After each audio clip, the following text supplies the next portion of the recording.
Hello friends, F ഗുരു മലയാളത്തിന്റെ പുതിയ ഒരു വീഡിയോയിലേക്ക് എല്ലാവർക്കും സ്വാഗതം. സുഹൃത്തുക്കളെ നമസ്കാരം. നമ്മൾ ഇന്ന് ചർച്ച ചെയ്യുന്നത് നിക്ഷേപ ലോകത്തെ രണ്ട് പ്രധാന താരങ്ങളെക്കുറിച്ചാണ്: ഇൻഡെക്സ് ഫണ്ടുകളും എക്സ്ചേഞ്ച് ട്രേഡഡ് അഥവാ ETF ഫണ്ടുകളും. നിലവിലെ വിപണി സാഹചര്യങ്ങൾ കണക്കിലെടുക്കുമ്പോൾ നിക്ഷേപകർക്ക് ഈ രണ്ട് നിക്ഷേപ മാർഗങ്ങളെക്കുറിച്ചും വ്യക്തമായ ധാരണയുണ്ടായിരിക്കേണ്ടത് അത്യാവശ്യമാണ്.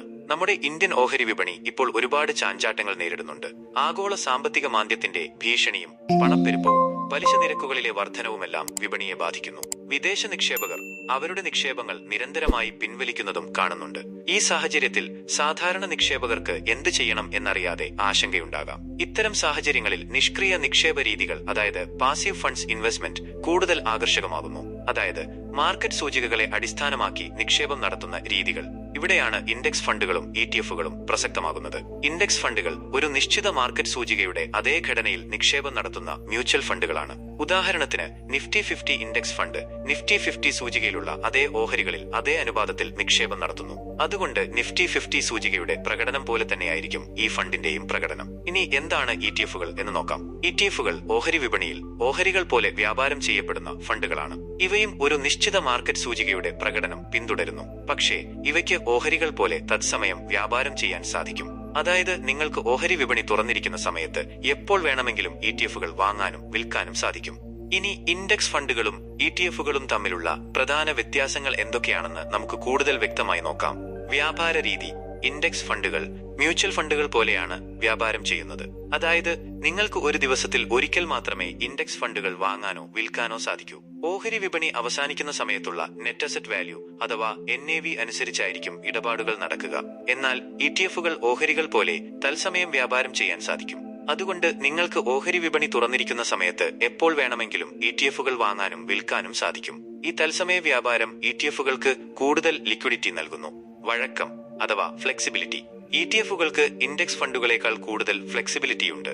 ഓഹരി വിപണിയിൽ തത്സമയം വ്യാപാരം ചെയ്യാൻ സാധിക്കുന്നതുകൊണ്ട് നിങ്ങൾക്ക് വിലയിലെ വ്യതിയാനങ്ങൾ മുതലെടുക്കാൻ സാധിക്കും. പക്ഷേ ഇൻഡെക്സ് ഫണ്ടുകളിൽ ഒരു ദിവസത്തിൽ ഒരിക്കൽ മാത്രമേ വ്യാപാരം ചെയ്യാൻ സാധിക്കൂ. അതുകൊണ്ട് തത്സമയ വില വ്യതിയാനങ്ങൾ മുതലെടുക്കാൻ സാധിക്കില്ല. ഹ്രസ്വകാല നിക്ഷേപകർക്ക് ETF-കൾ കൂടുതൽ അനുയോജ്യമായത് അതുകൊണ്ടാണ്. ഡിമാറ്റ് അക്കൗണ്ട്: ETF-കളിൽ നിക്ഷേപിക്കാൻ നിങ്ങൾക്ക് ഒരു ഡിമാറ്റ് അക്കൗണ്ട് ആവശ്യമാണ്. കാരണം ഇവ ഓഹരി വിപണിയിൽ ഓഹരികൾ പോലെയാണ് വ്യാപാരം ചെയ്യുന്നത്. എന്നാൽ ഇൻഡെക്സ് ഫണ്ടുകളിൽ നിക്ഷേപിക്കാൻ ഡിമാറ്റ് അക്കൗണ്ട് ആവശ്യമില്ല. ഇത് സാധാരണ നിക്ഷേപകർക്ക് കൂടുതൽ സൗകര്യപ്രദമാണ്. സിസ്റ്റമാറ്റിക് ഇൻവെസ്റ്റ്മെന്റ് പ്ലാനുകൾ അഥവാ SIP: ഇൻഡെക്സ് ഫണ്ടുകളിൽ നിങ്ങൾക്ക് SIP വഴി നിക്ഷേപം നടത്താം. അതായത് നിങ്ങൾക്കൊരു നിശ്ചിത തുക നിശ്ചിത ഇടവേളകളിൽ നിങ്ങളുടെ സൗകര്യങ്ങൾക്കനുസരിച്ച് നിക്ഷേപിക്കാൻ സാധിക്കും. എന്നാൽ ETF-കളിൽ സാധാരണയായി SIP സൗകര്യം ലഭ്യമല്ല. ദീർഘകാല നിക്ഷേപകർക്ക് സ്ഥിരമായ നിക്ഷേപത്തിന് SIP സഹായിക്കുന്നു. ചെലവ് അനുപാതം അഥവാ എക്സ്പെൻസ് റേഷ്യോ: സാധാരണയായി ETF-കൾക്ക് ഇൻഡെക്സ് ഫണ്ടുകളേക്കാൾ ചെലവ് കുറവായിരിക്കും. കാരണം ETF-കൾ നിഷ്ക്രിയമായി കൈകാര്യം ചെയ്യുന്ന ഫണ്ടുകളാണ്. അതുകൊണ്ട് ഫണ്ട് മാനേജർമാരുടെ ഇടപെടൽ കുറവായിരിക്കും. നികുതി അഥവാ ടാക്സ്: നികുതിയുടെ കാര്യത്തിൽ ഇൻഡെക്സ് ഫണ്ടുകളും ETF-കളും ഓഹരികളെ പോലെയാണ് കണക്കാക്കുന്നത്. അതായത് ഒരു വർഷത്തിനുള്ളിൽ വിറ്റാൽ ഹ്രസ്വകാല മൂലധന നേട്ട നികുതിയും, അതായത് short term capital gain tax, ഒരു വർഷത്തിന് ശേഷം വിറ്റാൽ ദീർഘകാല മൂലധന നേട്ട നികുതിയും അഥവാ long term capital gain tax ബാധകമാണ്. എന്നിരുന്നാലും മ്യൂച്വൽ ഫണ്ടുകളിലെ ഡിവിഡൻഡുകൾക്ക് നികുതി നൽകേണ്ടി വരും. ETF-കളിൽ ഡിവിഡൻഡുകൾ ഓഹരി ഡിവിഡൻഡുകൾ പോലെയാണ് കണക്കാക്കുന്നത്. ഇനി ഏതാണ് നിങ്ങൾക്ക് അനുയോജ്യമെന്ന് നോക്കാം. നിങ്ങൾ തത്സമയം വ്യാപാരം ചെയ്യാൻ ആഗ്രഹിക്കുന്ന ആളാണെങ്കിൽ ETF-കളാണ് നിങ്ങൾക്ക് അനുയോജ്യം. എന്നാൽ നിങ്ങൾ ദീർഘകാല നിക്ഷേപകനാണെങ്കിൽ ഇൻഡെക്സ് ഫണ്ടുകൾ നിങ്ങൾക്ക് പരിഗണിക്കാവുന്നതാണ്. അതുപോലെ നിങ്ങൾക്ക് SIP വഴി നിക്ഷേപം നടത്താൻ താല്പര്യമുണ്ടെങ്കിൽ ഇൻഡെക്സ് ഫണ്ടുകളാണ് നല്ലത്. ഓർക്കുക, നിക്ഷേപം എന്നത് ദീർഘകാല ലക്ഷ്യങ്ങൾക്കായിട്ടുള്ളതാണ്. അതുകൊണ്ട് ക്ഷമയോടെയും വിവേകത്തോടെയും നിക്ഷേപിക്കുക. വിപണിയിലെ ചാഞ്ചാട്ടങ്ങളിൽ പരിഭ്രാന്തരാകാതെ നിങ്ങളുടെ നിക്ഷേപ ലക്ഷ്യങ്ങളിൽ ഉറച്ചു നിൽക്കുക.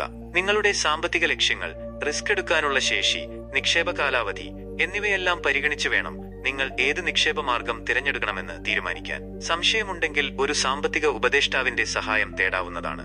ഈ വിവരങ്ങൾ നിങ്ങൾക്ക് ഉപകാരപ്രദമായി എന്ന് വിശ്വസിക്കുന്നു. എല്ലാവർക്കും നല്ലൊരു നിക്ഷേപ ഭാവി ആശംസിക്കുന്നു. ഈ വീഡിയോ നിങ്ങൾക്ക് ഉപകാരപ്രദമായി തോന്നിയെങ്കിൽ ലൈക്ക് ചെയ്യുക, ഷെയർ ചെയ്യുക, ചാനൽ സബ്സ്ക്രൈബ് ചെയ്യുക. അടുത്ത വീഡിയോയിൽ കാണാം. നന്ദി.